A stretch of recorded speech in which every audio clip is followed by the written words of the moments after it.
morning to you.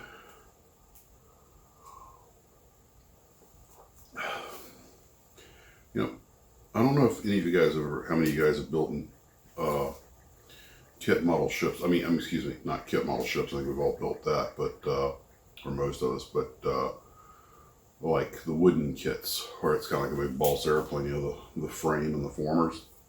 And a while back, I stumbled on to a website, and if I can find it, I'll link it below. But they were doing a really lengthy article on the ships that were made for the movie Tora Tora Tora. And that was an expensive movie when it was made. And of course, today they use CGI, but I was always fascinated by Hollywood models. And of course, they used to have a model building union, just like they had unions for cameramen and everything else. And the model building union apparently was powerful to the point that a lot of times in the 30s and 40s, I don't know about after that, models were being used when they didn't really need them, just because apparently there were union commitments. But yeah, I guess I was 9 years old when I think Tora Tora Tora, I think it came out in 1970. And of course, the work they did, they created their own Air Force and everything, and uh, the technical effects pretty much hold up today. And some of those aircraft carriers were probably 30 feet long, but the reason for that is the old Hollywood adage: the bigger the model, the better it looks. And having made enough home movies, I can vouch for that. By the way, on a slight tangent, if you want to make a home movie and you're trying to green screen stuff, um, I highly recommend you go no smaller than 1/32 scale. I've done a lot of green screening of models and stuff, and it's that includes if you're shooting against natural background. One of the ways they used to do a lot of aircraft models, there were a couple of brothers, the Lydecker brothers, if I remember correctly, and they had perfected a technique of using very thin horizontal wires and sliding things down the wires. Uh, a good example of their work, I think, was in the movie The Flying Tigers, when you see the bomber flying over and drop the bomb. And they may have used their techniques in movies like Dawn Patrol and 30 Seconds Over Tokyo, where you look straight down and see the plane fly by and drops a bomb, and you see that tall explosion come right back up at the camera. Really, really, probably the best effect of the movie. Um, well, the larger the scale of the model, of course, the more further back you put the camera, and the more the wire disappears in um, the grain of the film. But oh, I know a good example of Lydecker work is in the pilot to Lost in Space, where the Jupiter is, getting ready to crash land. It's flying through the mountains. That was Lydecker. We just sliding down ultra thin wires. If the wires are taut enough and the film, the speed is right and everything, it can really look good. So anyway, back to Tora Tora Tora. When the movie was over, you would think they would put these ships in storage in case they were going to do another war movie. Now, there's sometimes you can tell that ships are models, like in another good movie, In Harm's Way, with John Wayne. But when they show them, at night, or whatever, hunting the Japanese, you can just tell they're models, even though they're pretty good models. There might be a hint of lack of detail on those, but the other thing is there's two things that don't scale: water and air. The simple fact is, a model moving through the water, even at scale speed, is not going to froth up and leave white foam. And I always thought, well, maybe you can generate some air bubbles or something. Turned out, I think that might have actually been tried to make the water foam up.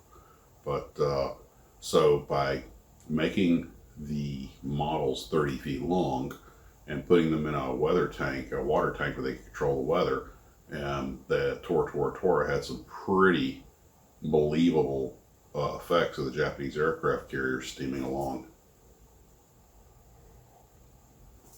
especially in weather. So I'll see if I can find some of the behind the scenes photos from Tour. But you realize these and some of them are museums now. Um, there's a there's a military museum near Tampa that had one of the aircraft carriers.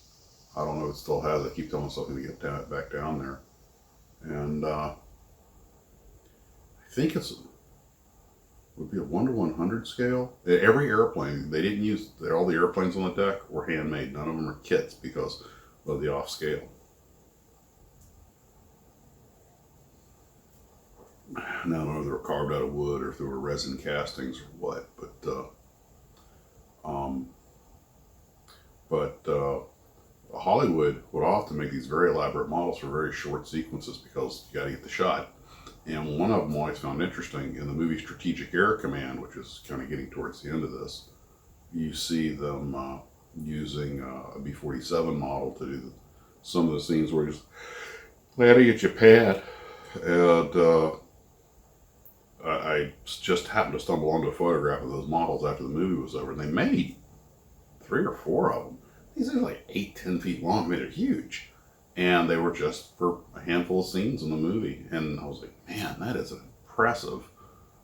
Uh, how did they do that? And I assumed they built them like we would build an RC, you know, they'd probably cover them with fiberglass or something. But the amount of detail and work that went into that for such a short scene, but you have to do it that way because the human eye is very good at picking out things like that. If you don't make it, I mean, it doesn't have to be hyper detailed. You go to Planet Hollywood, you see a lot of these movie props, a lot of these models, and when you stand there right next to them and look at them, you go, oh, well, that's not that impressive. I've seen better stuff on a model railroad layout. But then you realize, you know, it was filmed at distance, and the light was altered, and it wasn't on camera that long. But the model building behind it is still fantastic. How fast these guys crank stuff out. You know, guys like Matt Jeffries in the original Enterprise, or later on with the Klingon ship. And of course, you know, they made that 11-foot Enterprise for all the beauty passes, but then the Klingon ship wasn't that much bigger than a desktop model. I think I got a couple pictures out on the Facebook page. As I understand it, the original Enterprise from the movie was just supposed to be the saucer section with the nacelles, not the nacelles, but the impulse drive sticking off the back that was supposed to be the warp drive. If I can find it, I'll link it. Somebody did an animation of what these Hollywood spaceships are, initial iterations, and the Starship Enterprise is basically a flying saucer. And the UFO interceptors looked a lot more like a Gemini capsule on 3 years, an oversized Gemini capsule on 3 years.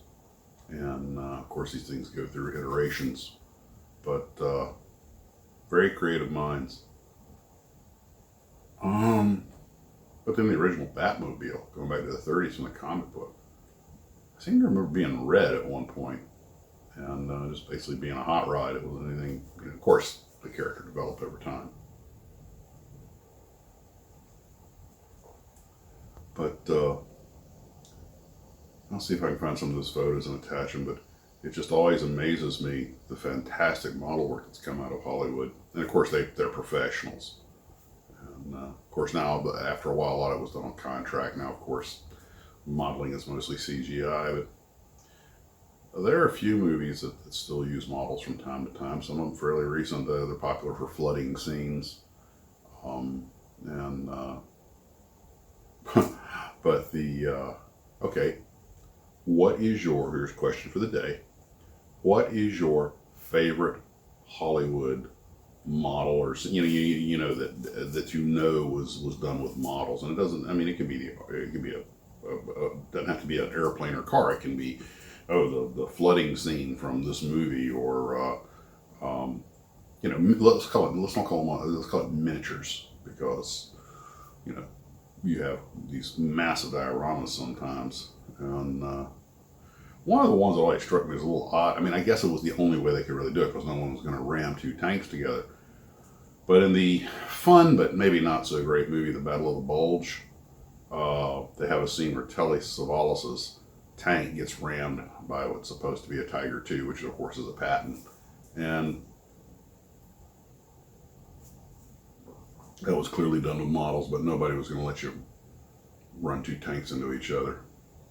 And well, that's about it. May not be a show tonight because I have to go get my another family function, and so may not get anything out this evening. You guys have a great day. Build on.